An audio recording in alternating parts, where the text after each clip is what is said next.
Longtemps auréolé de mystère, le métier d'agent artistique fascine autant qu'il interroge. Acteur de l'ombre, il est celui qui repère les talents, négocie les contrats, construit des carrières, qu'il représente des comédiens, des musiciens, des mannequins ou d'autres talents. Mais derrière les paillettes, il y avait jusqu'en 2010 un cadre juridique très strict. L'agent devait obligatoirement obtenir une licence d'agent artistique délivrée par le ministère du Travail.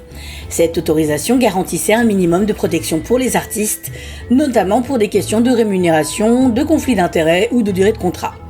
Mais cette réglementation a volé en éclats avec la loi du 23 juillet 2010 censée simplifier l'accès à la profession.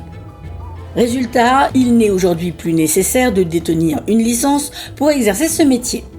Officiellement, il suffit de signer un contrat écrit conforme à certaines exigences et de ne pas cumuler cette activité avec celle d'un producteur ou d'un employeur d'artistes. En théorie, c'est plus souple, en pratique, c'est la jungle quoi. La frontière entre agent, manager, producteur ou influenceur s'est complètement floutée. Certains s'improvisent agents sans formation, d'autres exercent sans encadrement clair, et les artistes sont souvent jeunes ou peu informés et peuvent se retrouver piégés dans des relations déséquilibrées et sans recours facile. Alors faut-il regretter l'époque de la licence obligatoire ? Peut-être pas, car elle était très contraignante. Mais dans un secteur aussi sensible que celui du spectacle et de l'image, l'encadrement reste nécessaire.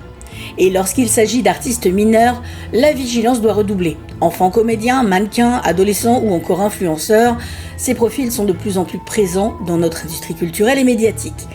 Or, leur exposition précoce au monde professionnel, parfois très médiatisé, les rend particulièrement vulnérables.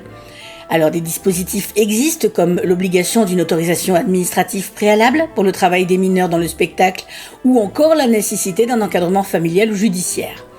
Mais leur application varie et certains agents, peu informés ou carrément peu scrupuleux, peuvent négliger ces obligations, d'où l'importance d'un cadre renforcé. Vérification des conditions de travail, protection de la scolarité, gestion rigoureuse des revenus, notamment via le compte de l'enfant géré par la Caisse des dépôts, et en l'absence de régulation stricte du métier d'agent, la protection des mineurs repose souvent sur la vigilance des parents ou sur des interventions a posteriori lorsqu'un préjudice est déjà causé. C'est une faille qu'il serait urgent de combler à l'heure où l'image d'un enfant peut devenir une marque monétisable en quelques clics. En attendant, soyons vigilants, un petit clic, un petit abonnement, un petit like, on aime bien.